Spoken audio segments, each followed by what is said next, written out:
in the pines where the sun never shines. You'll shiver when the cold wind blows. There's a grave in the pines where the sun never shines. In the pines, in the pines, in the pines. That was, I think they moved that back in early 1900s. It was first used in southern North Dakota and then abandoned, and then these other people bought it and moved it like 30 miles with that tractor. And then last year, or 2 years ago, they redid this. It's the same building. That's the Ladberry Church on the right. And so the one that's shown being pulled on the tractor is this. Yeah. So that was one of Preservation North Dakota's first projects.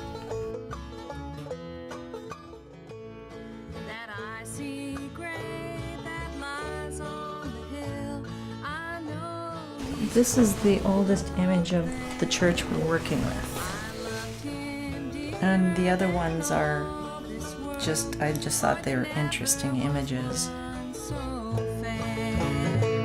He's an old-time rounder who's done gone down. This life is blank to me. For the only one I ever loved was taken away from me. In the pines where the sun never shines, you'll shiver when the cold wind blows. There's a grave in the pines where the sun never shines. In the pines, in the pines, in the pines. And then the stone church is the one from, it's in Buffalo, and it was so overgrown that they had to just chop down trees and brush to get to it, and that they had just a phenomenal amount of volunteer help. When was that one made? Or... That's 1914 or something. There's actually a cornerstone there with the date carved into it. And they use it as a community center now.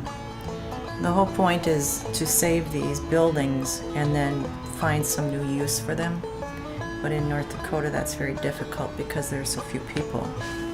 And the reason that they're closing is because there's so few people. They've been, the pastors, they can't afford to get pastors, and so 3 or 4 churches will share one pastor, and then in the winter it's too much for them to afford to heat, so they'll either meet in the basement, or now they've been joining together and just leaving some of the churches behind. Other people have been staggering between churches so that they can keep them up.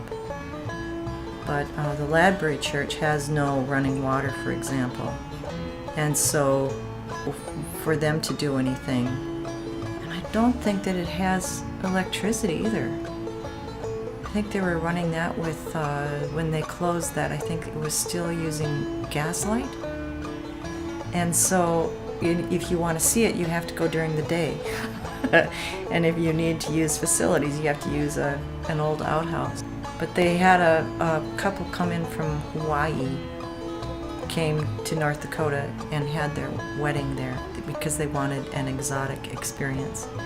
And they got lost. I couldn't find it. It's very hard to find. But it's really beautiful. They did a nice job.